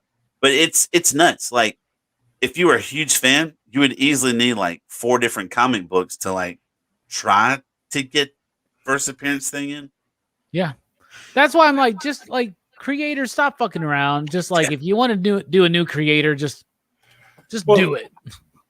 Like in Uncanny X-Men Annual 14, Gambit shows up. Yeah. He's in 10 pages, has dialogue.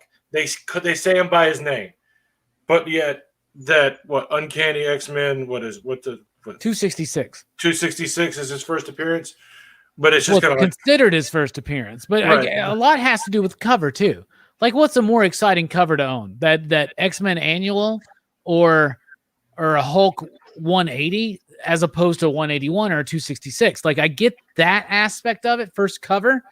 But like, we can all agree that the market can determine what is, what is the most valuable. But kind of like what Stefan said was, facts are facts. F the market. Like, the first appearance is the first time the person shows up to me, named, unshadowed. Like, that's just me. I don't know. And like another thing is magazines versus comic books. Look at Punisher. Advertisements don't count. Right? Like that shit with the Spawn, and they're like the first Spawn or the first Walking Dead's in Fear number whatever. Like that. Like that is just specs selling the specs. Like, exactly. Y'all want to play that game? That's fine. Like no legitimate Spawn fan really cares that much. Probably they're just happy to have Spawn number 1. Like the first true appearance of the new Teen Titans is in a Superman, but because they're in an advertisement in the back. Yeah, like it is crazy. That's ridiculous, especially because house ads, sometimes it's hard to peg what came out when and what time first, and it's weird. Sometimes it gets wrong. And like I know that Yara Flor was meant to be debuted in a different book than the one she was because of a scheduling conflict. So she was in this like one shot before Death Metal number 7 or something like that. And last night we were talking about Punchline. Like 89 is the first time she shows up. She's barely in it. And then in Hell Arisen, she's barely in, but Hell Arisen is more rare. So it should be worth more. And it actually is. But what's considered the first appearance? Honestly, it comes down to this. Whatever you consider is the first appearance, consider it. FCGC. Who gives a shit? Fuck them. I don't care. Anyway. Any other topic we can talk about aside from something like this? Let's see.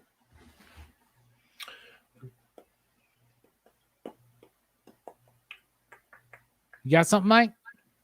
I was thinking. Got something, Brooks? Got some, Candy? No, but I know that I do want to talk toys with Mike one day. I understand that he is your toy expert, and I do love me some toys. I went through. I had a guy come in today and brought in close to 200 loose Marvel or Star Wars Black figures. Oh wow! So yeah, so that was like 5 hours of my day. Sounds like it. I had another guy. Apparently, like this last 2 weeks has been nothing but Star Wars. And the guy, he's like, "Hey, I got the rest of the Star Wars stuff." I'm like, "I'm gonna be here for like 30 more minutes, man." That was a lie. I was just so backed up. It's just you look at it, you're like, "Oh, this should be fine." But they weren't together, so I had to put them like, "Oh, like this guy's missing a blaster. Find the blaster," and have to put it all together. So it was kind of a pain, but it was also really fun because I can do the vintage Star Wars, what like it's in my head, but all this modern shit. There's so much to it, And with the vintage collection, it's just like the vintage collection I like because it continues the 3 3/4 line, but they keep making minor changes. Like the Wicket that they made in 2007 is the same that they made in 2012, but it's the same one they made in 2017, and it's the same one they just re-released in 2020. So it's just like, but with all little minor details, and if you don't know what those minor details are, you lose it and you don't get it. And it's just like, why? Like, why do I have to have just that? Oh, the fur looks so plastically and realistic. Like,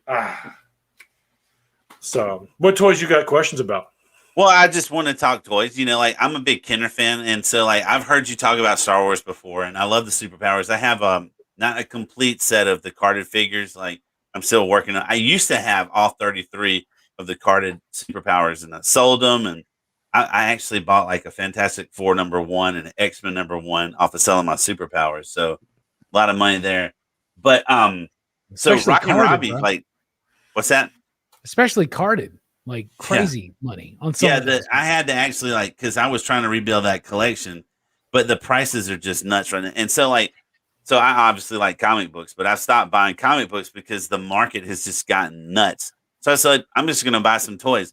Well, a couple of weeks ago, like Robbie started talking about He-Man. You opened up like a scare glow, Yeah, and a Ninjor, right? So I'm like, I'm gonna get me some Masters of the Universe. I'm going to be doing an unboxing video, but this is the He-Man toys that I've been amassing in the corner. Oh no! And so like you got a vintage scare Is it glow all in vintage? Ninjor? No, I didn't get a scare glow. Like, no, I don't have that kind of money. But like, so like the biggest boxes are like Snake Mountain. This dude was just talking about buying a Fantastic Four #1 and X-Men #1. He's like, oh, I don't have scare glow money.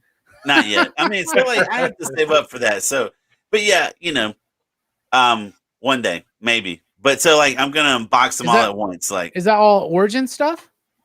No, it's the series from like 82, 83. So I'm nice. The reason why I haven't shot the video yet and unboxed them is I'm still waiting on my Skeletor to come in. Oh, so once Skeletor comes in, I'm gonna unbox them all at once. I'm excited for that. Motu's my shit right now. I really, really am digging going into the vintage hole on Motu, and it's encouraging me to sell my Power Ranger shit for the most part. But I'll be honest, it's taking a little bit longer than I thought to fully unentangle myself emotionally from my Power Ranger toys. So, but and I start getting into Galaxy Warriors, bro. No, Bionic 6, baby, Centurions, Captain Power. I still need to do the. I gotta get with another friend of ours to try to do that swap. I've got that Storm Shadow that should grade at a 9 that I'm going to trade for the vintage Scare Glow. So, and it's like, and this I got a really good deal on the Storm Shadow. This is a good placeholder, by the way. I'm just going to say it's just a really, really solid placeholder. Like I got that really good deal on that Storm Shadow, and it's super clean. And so if it comes back a 9, then I'm just doing an even swap for that Scare Glow. So I just got to find time. I got to get with another toy guy that's going to send off to get graded. So if it comes back a 9, like there's a Scare Glow coming. So yeah, I've been following on eBay, and they're going anywhere from like 150 to 250. Yeah, complete. Yeah, complete. And so, like, I used to play with these when I was a kid. I have Christmas pictures, me opening Castle Grayskull. So I want to play with my kids. I got a Tila, so my daughter will be like, hey, I got a Tila. You can play too, and an Evelyn. So, and they won't be touching the Scare Glow, though. Matt, did they ever... If you get any with loose legs, Mike can teach you what to do, too, by the way. Mike knows how to fix the legs, because that's always something that yeah. There. Yeah, so that's... And that's the thing too. When you go to, if you go to flea markets or other shops, or you're just people with toys, they'll be like, "Oh, I got a bunch busted He-Man," and they'll give you like, "Oh, they're broken." I was like, "I'll buy them from you," and they're like, "They're broken. You sure?" It's like, "Yeah, I'll buy them." And you buy them, you're like, "Sweet!" Like, it takes maybe 15 minutes to do altogether. Wow, that's because awesome. you got to you have to heat water up. Yeah.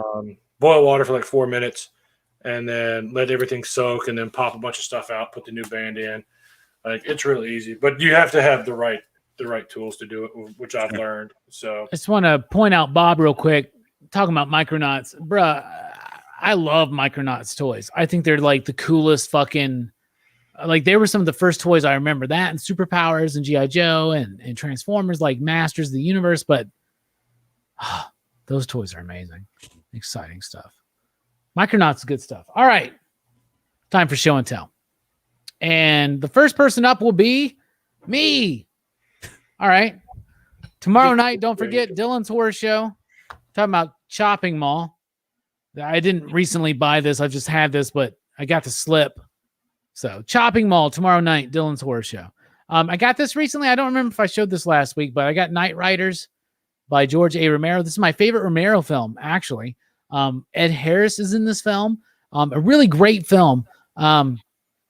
It was on the like Shout Factory sale they did a while ago. We've been MIA for a while, so I got a few things. They recently, Barnes & Noble did a Criterion sale. I got Brazil.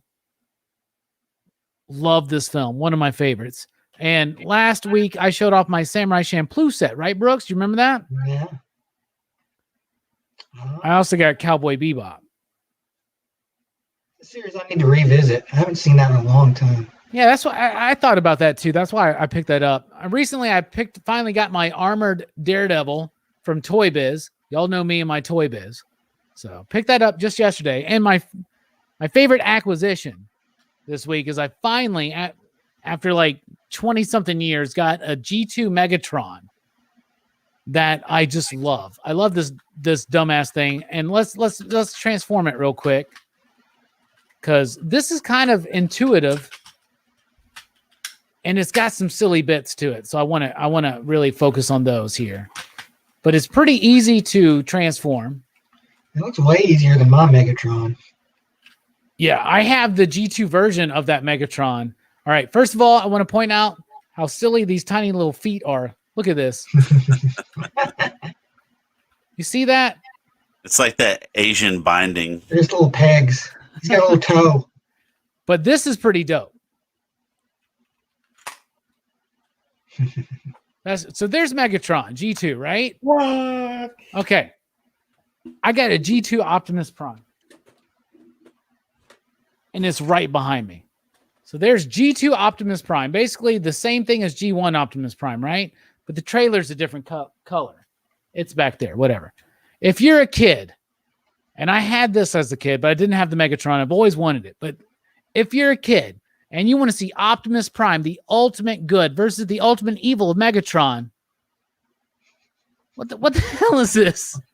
What's going on here, man?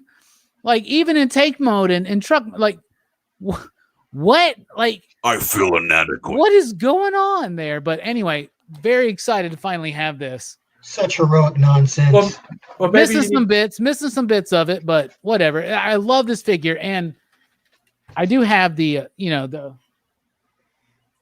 maybe you need to get the Laser Optimus Prime from that same year. That's a terrible. There's the newer version package, sealed. So there you go. But anyway, that's what I got tonight. Next up, let's let Kenny go. Caps on Comics. What you got? Show and tell, baby. When I was a kid, like I always loved Optimus Prime. I'd be like, Autobots, let's roll. But like, I couldn't do that when I was a kid. So now that I'm an adult, I want to play Transformers all the time. So this is my show and tell. Robbie, you've seen this before, but this is my Denny O'Neil typewriter. I won this at an auction a couple months ago. It's like no one was bidding on it, and I got it for like $400, and I'm still like pretty shocked that I got it at such a cheap price. Ooh. But what's crazy about it is like after I bought it, the owner of like the auction company contacted me. He's like, I got a client that was like, it's kind of asleep on the whole thing and want to know if you want to sell it to me. And I'm like, no, I don't want to sell it. So he starts offering me money, starts throwing me money. And they got up to like $5,000. And I was like, no, I don't want to sell it. not yet. Because like my whole thing was like all of these comic books, like they're awesome, but like there are tons of these. There's only one Denny O'Neil typewriter, and it's so unique. Like I just couldn't see myself getting rid of it. Plus, I want to use it like down the road to like actually do some of my dissertation with it. Yeah. Another cool thing. Have you checked out the Green Arrow 80th anniversary special yet? No, I haven't. You definitely should check that out because there's a very, very touching story at the end. First of all, it's just filled with great Green Arrow stories by modern creators, but throughout the history of Green Arrow. So some stories are Golden Age and Silver Age. Some tribute the Neil Adams stuff, the Jack Kirby stuff back in the day, and the newer stuff. The Mike Grell does a story. But at the end of it, with like Denny O'Neil's son, along with Jorge Fornes, do this amazing tribute to the life and death and legacy of Denny O'Neil that is incredibly personal, that made me like almost cry when I was reading it. You should definitely check that out. It's really I will. good. And Denny O'Neil was just an amazing person. Like, so I got to meet him in Baltimore, and I explained to him like what my work was on and how I was interested in like soldier motivation. Why do people want to join the military? Why do people stay in the military? And he didn't really talk about his career a lot, but you know, I found out that he was at the Bay of Pigs. He was in the Navy, and so he was like, "Yeah, sure, I got it." He gave me his phone number, he wrote it down, and I was actually supposed to talk to him, and it got like postponed, and the next thing you know, I'm reading about it on the news. I'm like, "Oh no, Denny O'Neil passed away." It was just really, really sad, but he was incredibly awesome, super nice. Wanted to talk all day. He didn't hit on my wife like Jim Steranko did, so I was actually pretty cool with that. So yeah, he was an awesome dude, an amazing writer, and yeah, it's cool. Like I couldn't part with the typewriter. I still honestly don't know how in God's name I won it. Yeah, right. I mean, Denny O'Neil was an amazing figure in this industry with his mark on many characters. Batman, The Question, Wonder Woman, even so. Speaking of Wonder Woman, Mike, show and tell, what you got?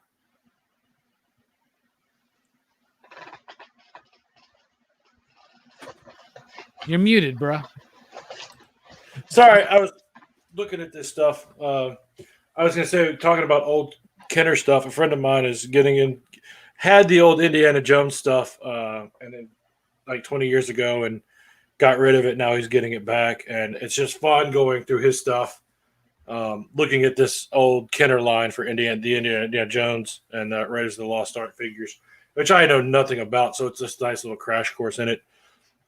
So for show and tell, I'm still selling stuff to get the new camera lens. I'm getting close to the lens. So I really don't have a lot to show off. Last week I did some photography work, and I did not get paid in cash. I got paid in alcohol. So I'm going to show off my bottle of Tennessee Moonshine. So I'm so jealous. That's really good moonshine, by the way, bro. Yeah, and it's one of those just kind of like, and it's just like, we're really sorry. Like, this is, like, it's good. So it's like, I'm like, with the amount of work that I did and the time that I put into it, it's just like, I am really cool with this. Like, it's not, like, cash always helps. But then again, it's just like, sometimes you got to go back to the old bartering system. So, like, and just trade services for goods. And so this is quite happy with that. So if anybody's out in the Woodbury area, definitely go check that out. I got 2 empty bottles right up there. Actually, I bought the small bottle of apple. That shit's good, bro. Off your recommendation. So I was going through stuff and I found these, and it is my absolute Sandman. Nice. So I hadn't seen these in a hot minute. So, but I have all 4 volumes. So there's 1. They did more actually since 2. Yeah, I'm so far behind on it, but like I went to I just love these. You selling those, bro? Thinking about it. I only have volume 1. So, but yeah, I just love how it's just I like these a lot. The absolute stuff I thought was great. I like it. It's hard to toss up between absolutes and omnibuses of which one I prefer more. So last but not least, number 4. So Very nice. but yeah, so I found these. I don't know how much they're going for, but it's just one of those. Like for the longest time, like number 4 was a door prop because it was so thick, and like it was just like it's on the bottom of my bookshelf because you can't put these on top shelf. Like these things will break a shelf, so they were always on the bottom of the shelf. So, Oh yeah. but yeah, that's what I got to show off today. Speaking of bottom of the shelf, Brooks, you're the cheapest brand of gin I can find. What do you got for show and tell? Let's see what I got here. Picked this up from Walmart the other day. It's just 4 movies. It's all the Mad Maxes, which I already have Fury Road on Blu-ray, so that wasn't necessary, but it was good to get the rest of them.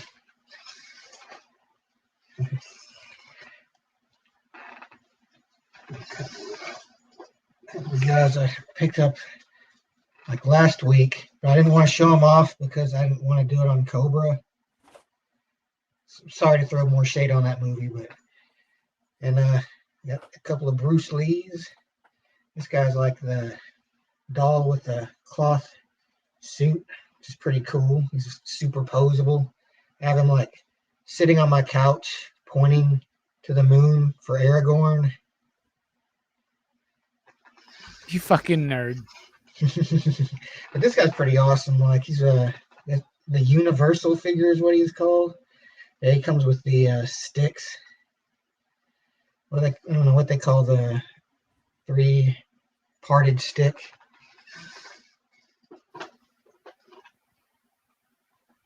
I found these at Walmart or at Target the other day. That Keldor and what's his name? 2-pack. Kronos or whatever. Yeah, Kronos, I think it was. But yeah, I put the skelly head on Keldor because I like the cool. He's got the shiny, sparkly eyes. Yeah, that's a dope figure, man. Yeah. And, I dug this guy out. This is my classic Loki from the Legends line. He comes with a sword, which Loki is well known for using. Remember all those times that Loki fought with a sword? But he's actually pretty good for an early Legend. He's not too terrible. He doesn't stand very well, though. Those horns are so crazy. Yeah, right. Those are massive.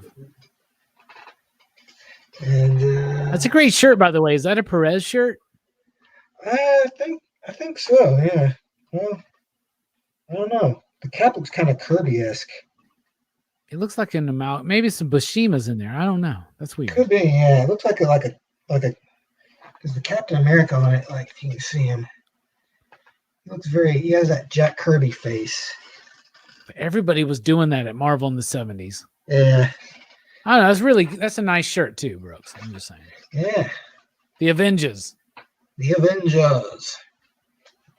Yeah, that's all Avengers. I wasn't sure if it was just some random heroes, but yeah. The Avengers. No Black Widow, though. What the hell? Maybe Don Heck, says Bobby. Is that what you got, Brooks? That's it. Nice. Great show, everybody. We're done. Thank you, Kenny from Caps on Comics, for joining us. Link in the description below. Sub up to Caps on Comics. He's got an amazing collection. I mean, just look behind this dude, right? Thank you, Mike. Thank you, Brooks. Thank you, PCP Army. We're dipping out, and I got one more thing to say, and it's